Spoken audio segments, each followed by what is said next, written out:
Bonjour à vous, chers téléspectateurs de Malaika Télévision. Bienvenue dans votre programme Show du Week-end. Au cours de cette émission, nous recevons, mesdames et messieurs, Béni Luboula Mwamba. Il est justement avocat du peuple. Il nous parlera justement de cette défense des droits de l'homme ici à Dubaï, plus précisément. Je ne serai pas seul, je me ferai accompagner par Robert Getty. Avec lui, on aura le temps de vous présenter à cette émission.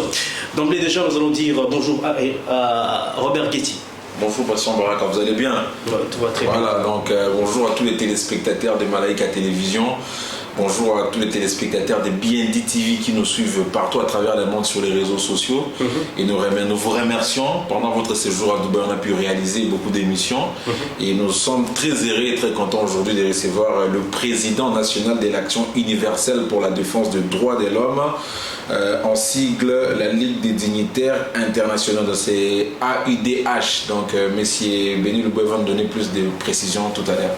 Tout à l'heure, chers téléspectateurs, comme je l'ai dit, nous recevrons monsieur Béni Mwamba. Avec lui, nous parlerons justement des droits de l'homme d'une manière générale. D'entrée de jeu, nous allons dire déjà bonjour à notre invité. Bonjour, chers journalistes. Vous allez très bien, monsieur Béni? Oui, nous allons très bien. Et vous-même? Oui, tout va très bien.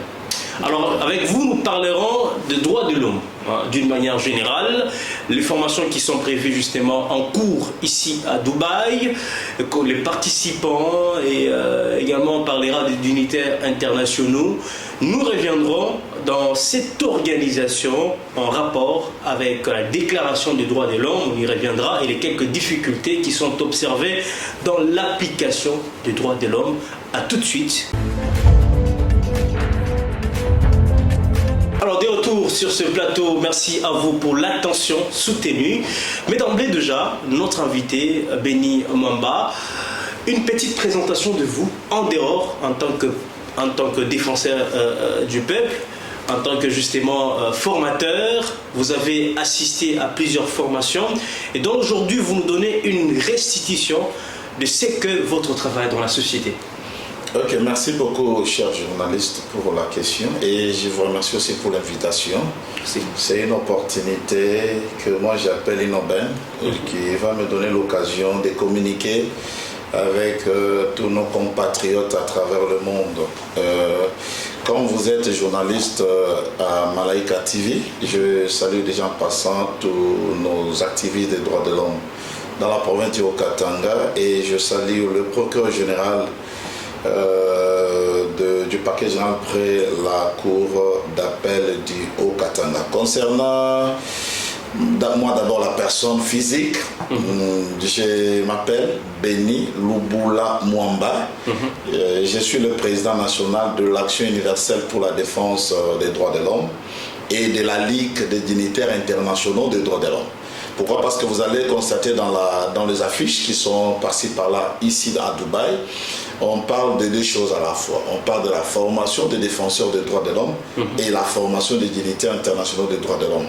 Concernant les droits de l'homme, vous savez, ce n'est pas étrange aujourd'hui, tout le monde en parle. Les droits de l'homme, c'est presque dans toutes les chaînes de télévision, dans le riz, partout dans le monde, on parle des droits de l'homme. Et tout dépend de la définition que chacun donne. Mais ici, je viens au nom des droits de l'homme pour donner l'officiel. La défense des droits de l'homme, comme on dit, toute personne peut défendre les droits de l'homme. Parce que d'ailleurs, au Congo, il y a la loi qui dit la non-assistance en personne en danger constitue une infraction. Et tout, le fait même de ne pas connaître les lois, c'est aussi une infraction. C'est-à-dire vous devez défendre, vous devez assister les gens. Quand vous trouvez quelqu'un sous une torture, les policiers qui torturent, ainsi de suite, vous devez aider cette personne-là à ce qu'il ne puisse pas mourir. C'est ça l'assistance en personne en danger.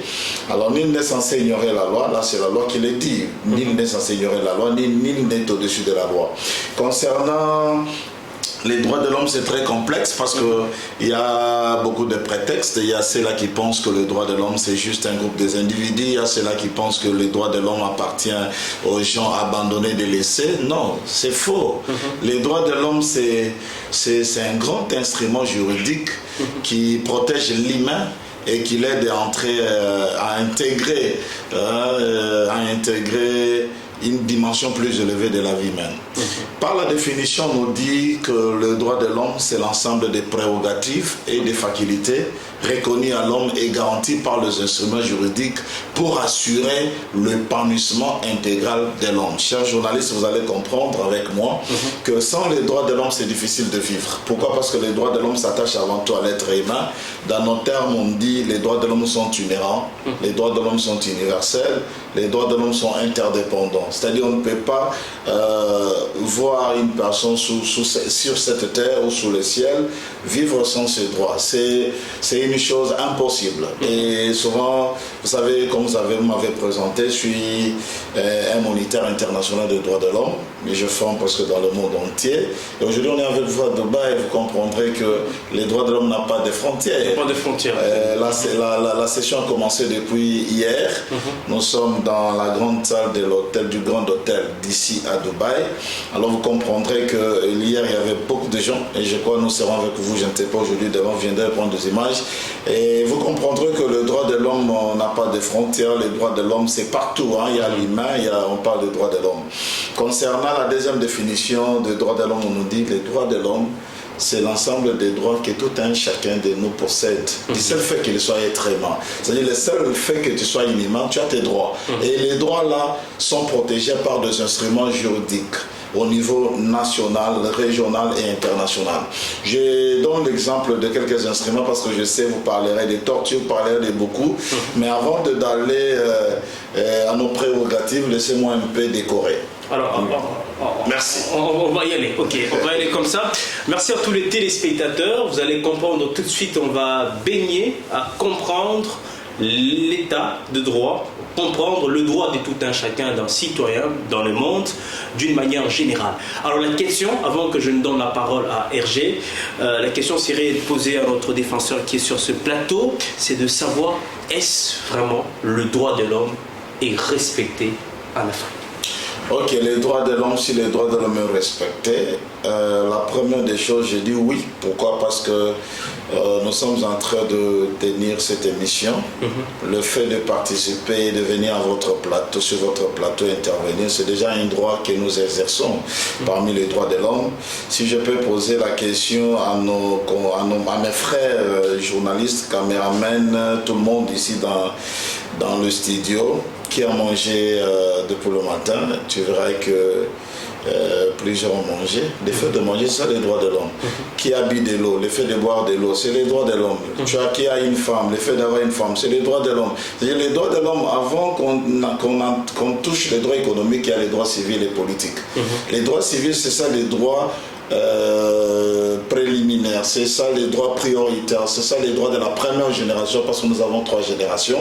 Les droits de la première génération, les droits de la deuxième génération, enfin les droits de la troisième génération. Les droits de la première génération, c'est les droits que Dieu naturellement a donnés à l'humain. Par exemple, Dieu a créé Adam et Ève, il les a placés dans les jardins, il a dit manger le fruit du champ, du jardin, c'est-à-dire le fait de manger, c'est un droit, le droit de manger. Il les a demandé de cultiver la terre. Le fait de cultiver, c'est un droit que nous appelons le droit au travail. Alors vous comprendrez avec moi que les droits de l'homme existent et les droits de l'homme sont protégés, que ce soit ici à Dubaï, parce que vous voyez, depuis que vous êtes ici, vous n'avez pas vu, parce que vous vivez à Lumbashi, vous êtes à Dubaï, vous constaterez que les roulages n'insultent pas et vous ne le voyez même pas. Ils ne sont pas là. Ils ne sont pas là. Tout est en ordre. Ok, tout est en ordre. Ça veut dire déjà que les habitants, ou même encore ceux qui séjournent, respectent les droits de l'homme et l'État respecte leurs droits. Ici, il y a les devoirs et les droits. Les devoirs d'un citoyen, que nous appelons les devoirs de l'homme et les droits de l'homme. Ici, vous allez constater, même les Congolais. C'est ça que je me disais, chers journalistes, laissez-moi ouvrir une petite parenthèse vite, je la ferme. Si on prenait, bon, une fois la TNT, je salue M. Daniel, Mme Bobo et les autres. Je salue Full Boss pour notre Congo et tous les journalistes de la RTNC, les directeurs de la RTNC. Je passe de temps en temps à la RTNC. Alors, souvent, il m'avait posé la question, Président Béni, comment vous voyez, alors, avec le comportement des Kinois et tout, la ville est devenue trop sale, il y a les droits de l'homme, est-ce que les droits de l'homme ne parlent pas de ça? Dit oui, les droits environnementaux, c'est aussi les droits de l'homme. Pourquoi? Parce que si l'environnement est sain, les droits de l'homme sont respectés. Si l'environnement n'est pas sain, il y aura des maladies, il y aura beaucoup des épidémies et tout. Vous trouverez que le droit à la santé sera violé, les gens tomberont malades, il y aura des épidémies. C'est pourquoi un vrai défenseur des droits de l'homme doit aussi défendre les droits environnementaux. Faire en sorte que les autorités puissent remplir leurs tâches et la population aussi puisse remplir ses devoirs, qui est de garder notre ville propre. C'est la responsabilité de tout un chacun. Alors, je les ai dit, la ville de Kinshasa n'est pas sale. Non, non, si quelqu'un dit la ville de Kinshasa est trop sale, c'est 10 mensonges. Ça veut dire qu'on ne respecte pas. Oui, c'est les droits environnementaux qui ne sont pas respectés. C'est les Kinois qui ne sont pas propres. C'est les Kinois qui sont sales. Parce que si vous prenez par exemple cette ville de Dubaï. Hein, moi j'étais à Abu Dhabi, vous voyez, on a circulé quand même.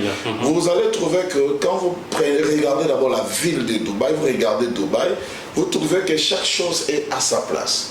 Quand tu bois l'eau, tu ne peux pas prendre la bouteille et jeter sur la face publique ou sur la bitume. C'est impossible. Pourquoi? Parce que toi-même, tu auras honte de le faire. Maintenant, si tu prends les habitants de Dubaï, tu les déposes à Kinshasa et tu prends les Kinois, tu les déposes à Dubaï, dans 3 mois, tu verras que la ville sera trop sale, la ville de Dubaï sera trop sale et Kinshasa sera tellement propre. C'est le problème de mentalité. Bien, je pense que, chers téléspectateurs, vous êtes suffisamment éclairés quant à cette question importante de droits de l'homme ici et ailleurs. Et bien, nous parlons avec le président qui est justement le représentant des dignitaires internationaux, des défenseurs des droits de l'homme. En même temps, il est avocat du peuple. Robert Guetti, sûrement que vous avez des préoccupations en rapport avec la défense des droits de l'homme. Voilà, moi d'ailleurs on va beaucoup plus venir sur l'action universelle pour la défense des droits de l'homme. Vous êtes en partenariat avec la Ligue des dignitaires internationaux des droits de l'homme. Vous êtes le président international.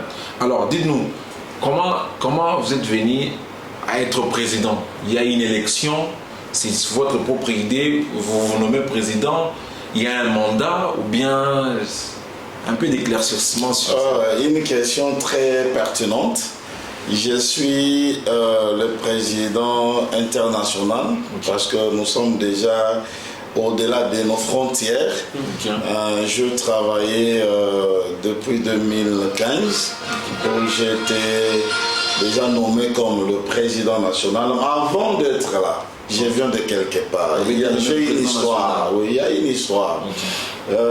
Moi, j'ai été déjà responsable dans les droits de l'homme depuis 2007. 2008, j'étais le directeur provincial chargé des formations. En 2008-2009, j'étais le directeur national chargé de formation et administration. Nous avons bénéficié de plusieurs formations. Je rends hommage à ce grand homme Floribert Chebeya, le directeur, celui qui était le directeur exécutif de la VSV, dont le formateur Kungwa, Madame Karine, je le salue en passant. C'est-à-dire on n'est pas sorti, nous ne sommes pas sortis du néant. Nous venons de quelque part d'une école et quand on parle de la VSV, vous comprenez déjà que c'est déjà une grande école. À l'époque, quand Floribert Chebeya était en vie, ce n'était pas de blague. Là, c'était défendre les droits de l'homme ou rien. Hein, c'est là où nous avons eu quand même beaucoup d'expérience et nous avons eu beaucoup de courage et c'est ce qui nous a amenés à là où nous sommes aujourd'hui. Pour parler de l'action universelle pour la défense des droits de l'homme, l'action universelle pour la défense des droits de l'homme, c'est une structure. Et chaque structure fonctionne avec un statut et un règlement d'ordre intérieur. Et quand vous avez le statut, le règlement d'ordre intérieur, cela doit être accepté par d'abord l'État congolais pour un partenariat durable. C'est ainsi le statut et le règlement d'ordre intérieur de l'AIDH a été accepté par l'État congolais. Le statut a été légalisé. Après avoir été légalisé, l'État nous a donné la main d'association à travers plusieurs documents. Nous avons les arrêtés, nous avons plusieurs, comme on les dit, les avis favorables d'abord avec le ministère du tutelle, que nous appelons le ministère des droits humains à Kinshasa, au niveau national. Nous avons le ministère du genre, famille et enfants, où nous avons l'arrêté. Nous avons le ministère de la justice, qui est aussi un ministère du tutelle, parce que nous travaillons aussi avec la justice, qui nous a aussi donné des documents, les arrêtés, ainsi de suite. Tout ça, c'est ce qui forme ce que nous appelons la personnalité juridique. Et l'AIDH a déjà cette qualité-là, a bien sûr décidé de nommer ses membres, avoir deux dirigeants. Parmi les dirigeants, Dieu a, je parle de Dieu bien sûr, parce que vous savez que là où il y a des gens, si on vous choisit, vous, c'est Dieu qui a décidé. Il a permis à ce que les choses c'est l'Éternel qui a décidé. Je me rappelle une fois, on était juste au palais du peuple, à côté du palais du peuple, on était dans une réunion.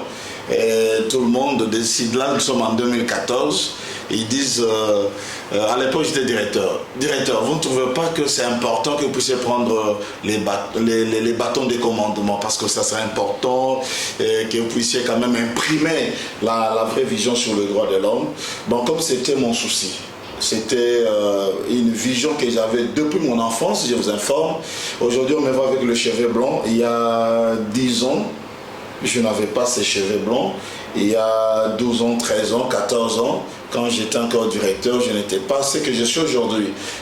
C'était juste moi j'appelle ça l'apostolat, c'est-à-dire on a aimé la chose et nous avons investi dans la chose, et je suis devenu président national déjà autour de 2014-2015, et de 2015-2016, j'ai commencé d'abord à installer la structure presque dans toutes les provinces et communiquer la vision.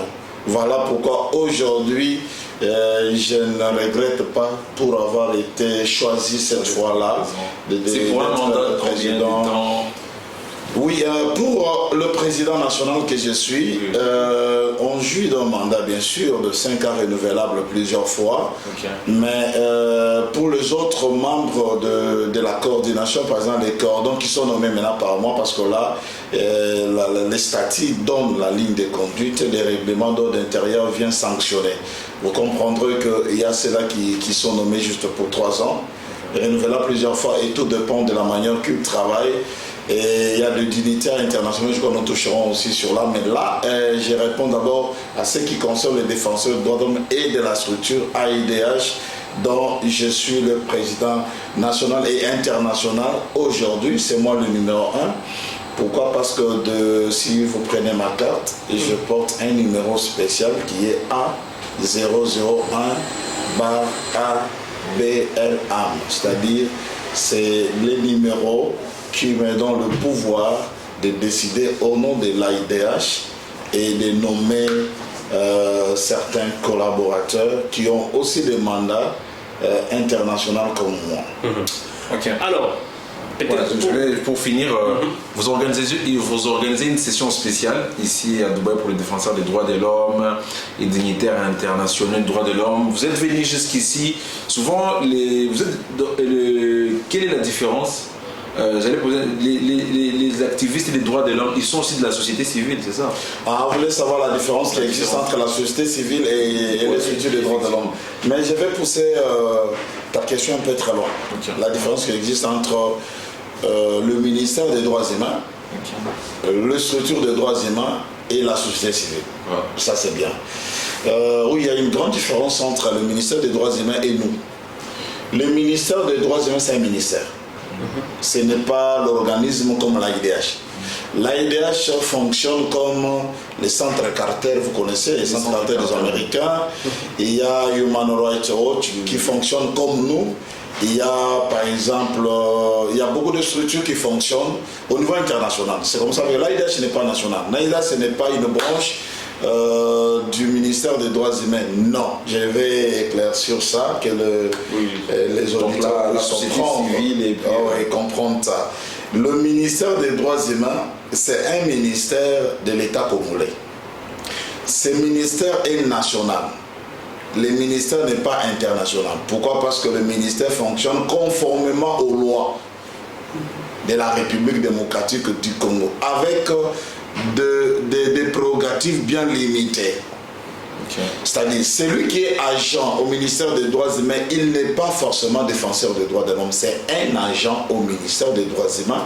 Il est géré par la fonction publique. Il a un numéro matricule. Il est payé par l'État congolais. Tandis qu'un membre de l'AIDH ou un activiste des droits de l'homme au sein de l'AIDH, lui n'est pas agent de l'État.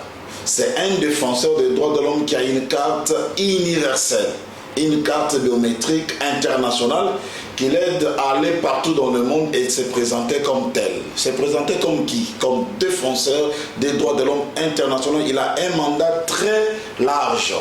Et ce mandat lui permet de défendre un blanc, de défendre un noir, de défendre un chinois, non défendre les droits de l'homme sans discrimination.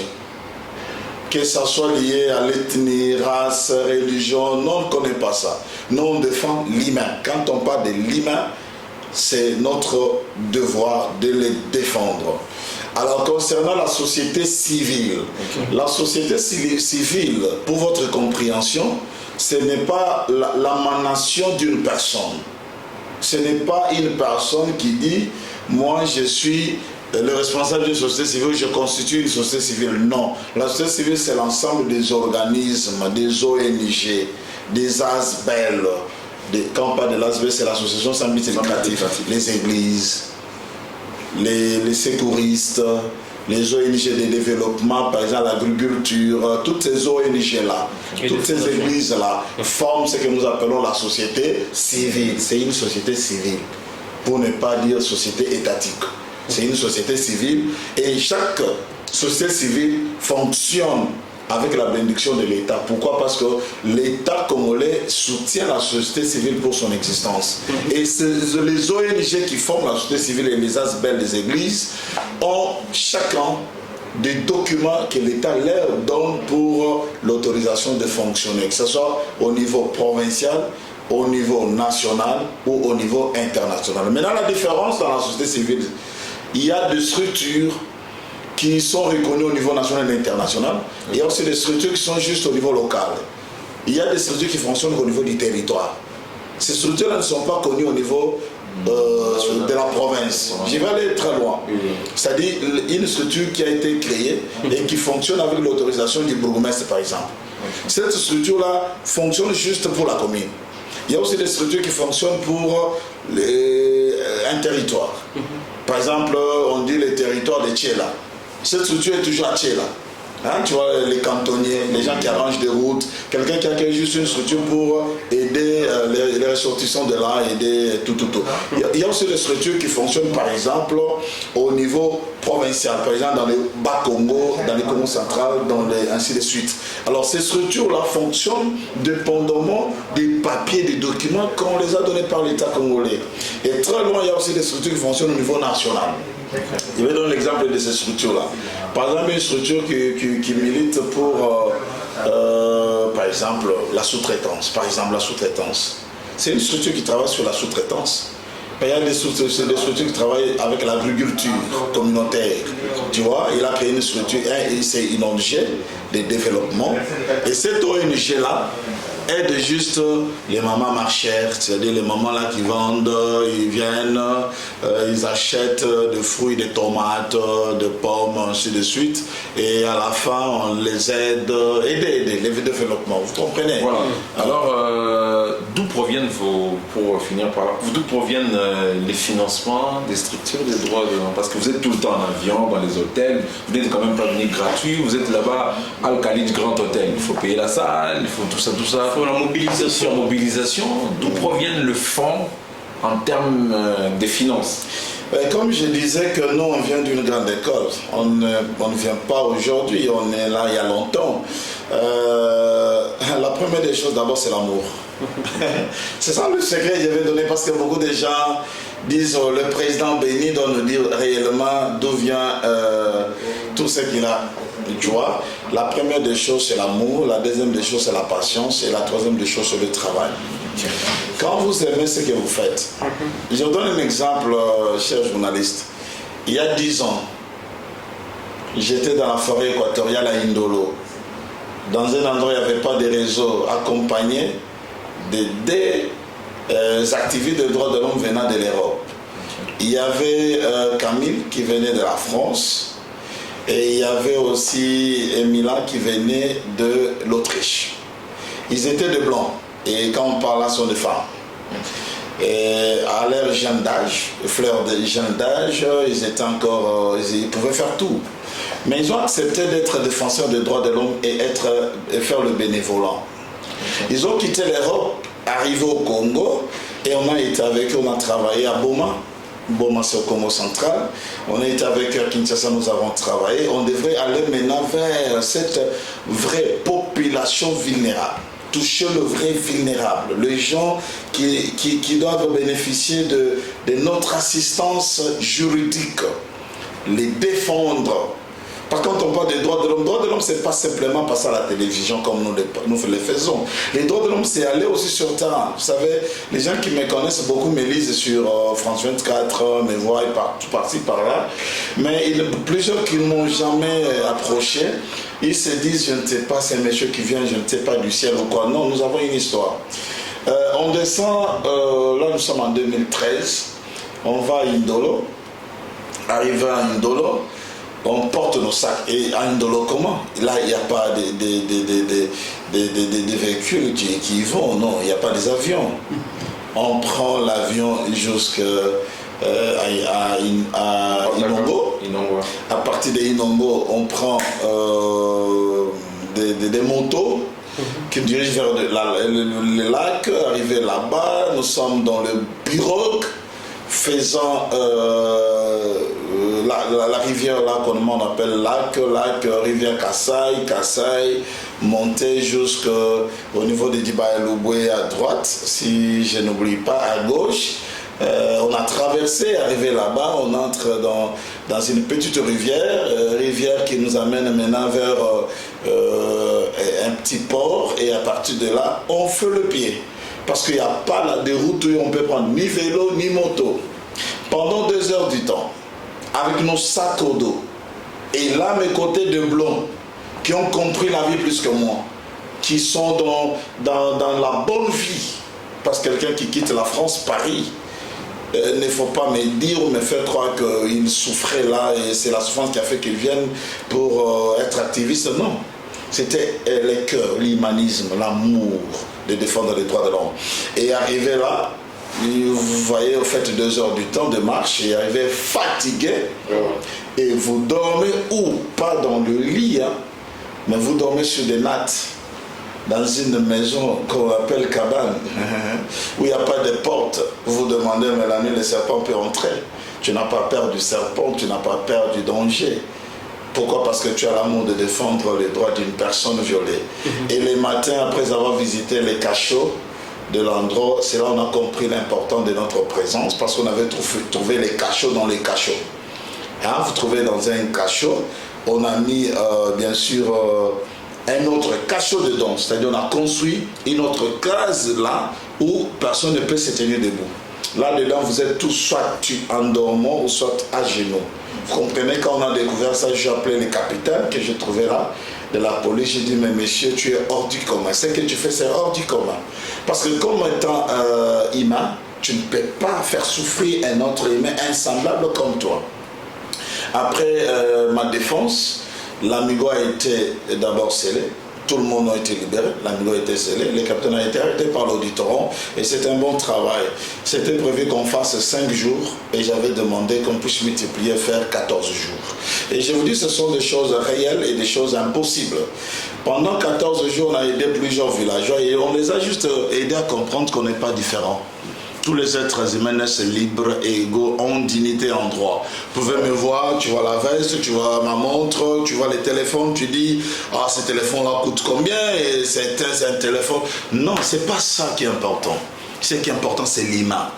Jésus a quitté le ciel, comme nous croyons tous. Il est né, il est mort à la croix, il est rentré au Père. Ça ne veut pas dire qu'il souffrait, il est venu. Non, c'est juste, il était défenseur des droits de l'homme comme nous. Jésus, c'est un vrai défenseur des droits de l'homme.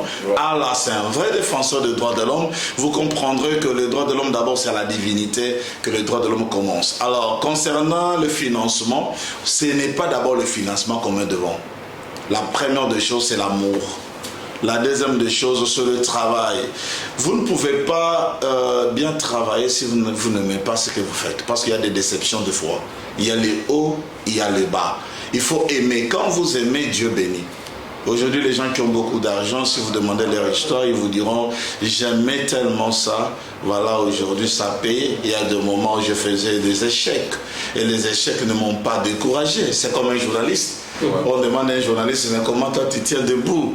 Il y a plusieurs qui ne tiennent pas. Israël Mutombo, que je salue, en passant, il vous dira qu'il était une fois, il n'avait pas un véhicule, il s'est marié, il vivait dans une maison, chambre, salon, il n'y avait rien, sans rideau, c'est juste les cadeaux qu'on avait amenés, c'est cet argent qui a aidé qu'il achète les rideaux et tout. Mais aujourd'hui, mais tout ce temps, il était journaliste.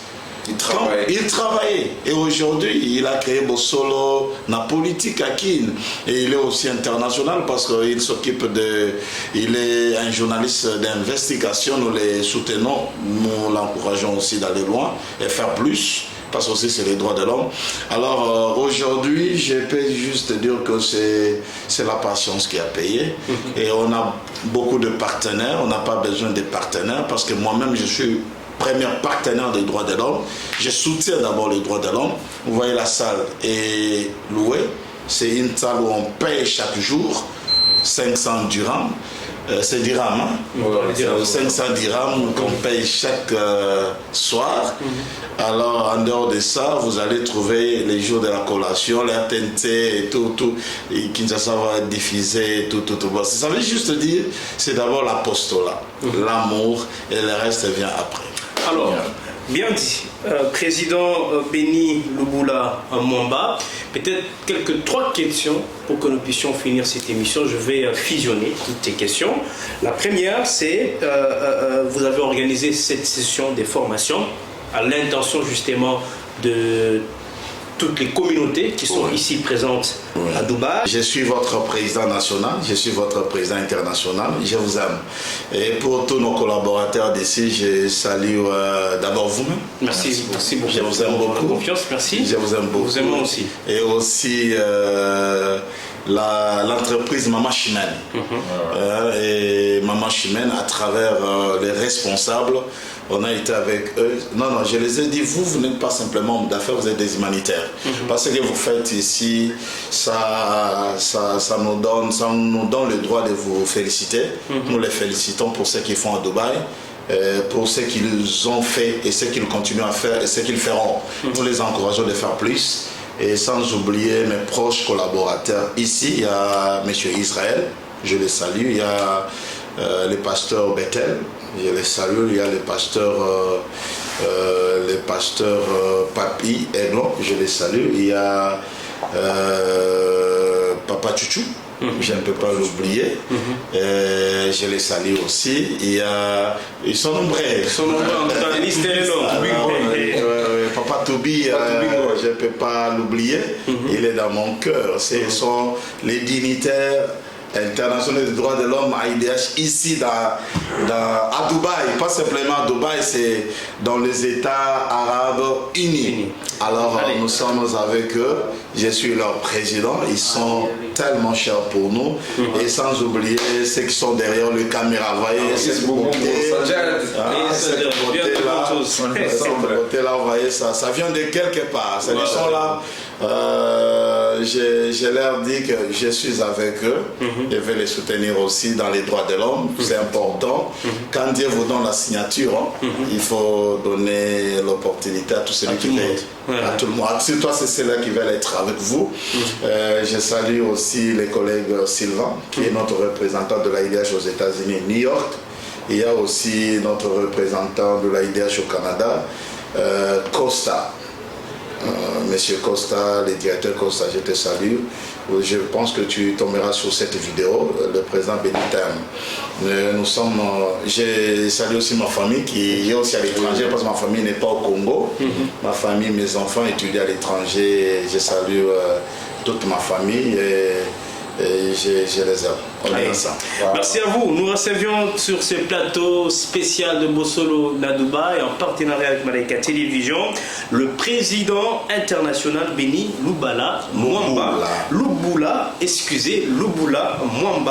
avocat du peuple. Avec lui, nous avions justement survolé les quelques actions universelles pour la défense des droits de l'homme, en partenariat justement avec la Ligue des dignitaires internationaux de droits de l'homme. Vous savez, cette question qui est justement en vogue ici à Dubaï, avec une session spéciale pour tous ceux-là qui veulent justement défendre le droit humain. Merci à RG pour la participation à cette émission. Voilà, merci à tous ceux qui nous ont suivis à Lubumbashi. Merci à vous, restez toujours connectés. Nous avions profité de la présence des patients Baraka ici à Dubaï, aux Émirats Arabes Unis, pour enregistrer des émissions qui seront diffusées sur Malaika Télévision. Merci à tous les téléspectateurs qui nous suivent. Retrouvez-nous sur YouTube également, BNDB TV, Bossolo Nadouba TV pour plus d'actualités. Merci. Restez connectés. Nous sommes là et rendez-vous à une prochaine occasion. Allez, on dit au revoir et à la prochaine. Merci.